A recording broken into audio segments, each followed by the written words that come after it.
Ito na nga ang pinakahihintay namin, ang paglaki ng tubig dito sa dalampasigan ng Talisay. At talaga namang super exciting yung maririnig mo pa lang ang ganitong tunog ng tubig.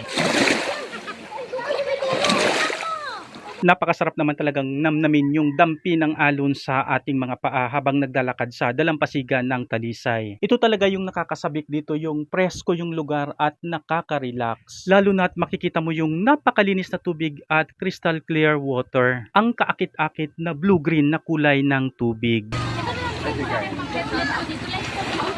Mula naman dito sa kinatatayuan kong cottage ay makikita ang isang bangkang maaari kang sumakay upang marating mo ang kamanghamanghang barkong bato at ang kaakit-akit na napinto. At habang nakasakay ka nga ay makikita mo na rin ang overview ng Talisay. Sapagkat ang dalampasigan nga na ito ay kaakit-akit ang buhangin at tubig, pwede rin kayong rumampa, ipakita ang ganda, sabayan ang ganda ng view ng Talisay Beach na ito. Napakaganda rin naman talagang gawing background sa ating mga video. Isa pa lamang yan sa pwedeng gawing anggulo sa mga ginagawa natin ganito. Isa ito sa napakagandang gawing background sa mga pictorial. At kung talagang mahilig ka sa pagbibideo or sa pagpipictures, marami kang pwedeng maging background dito. Ang napakaputing buhangin, ang mala crystal clear water, yung mga naglalakihang puno na yan at mga bato. At dahil nga may hatid na good vibes ang lugar na ito, mabubuo talaga yung magagandang memories dito na hindi mo talaga inaasahan na gagawa ka ng isang marka ng kasiyahan.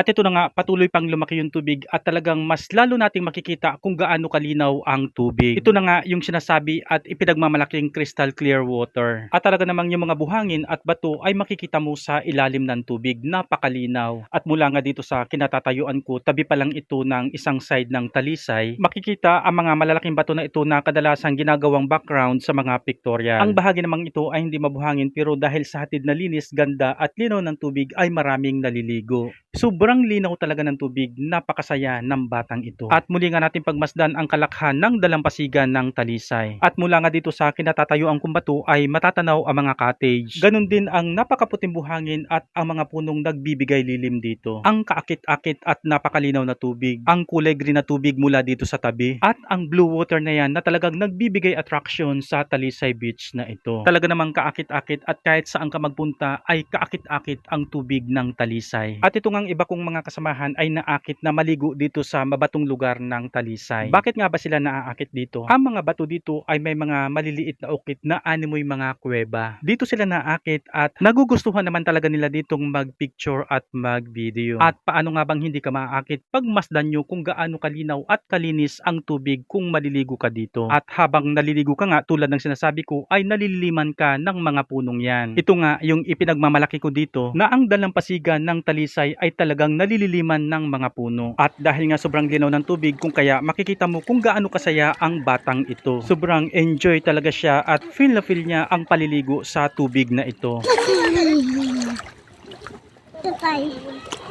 At ito na nga, muli natin pagmasdan yung sinasabing crystal clear water ng Talisay. Nagniningning, kumikislap, nagre-reflect dahil sa sobrang linaw. Napakaganda, amazing talaga. At nandito na nga kami sa tabi, pabalik na kami sa aming cottage. At ito ngang si KD ay napakasiyang tumatakbo sa napakaganda at napakaputing buhangin. Nagmamadali talaga si KD dahil nandun yung mga pinsan niya na nagsasaya doon sa tubig.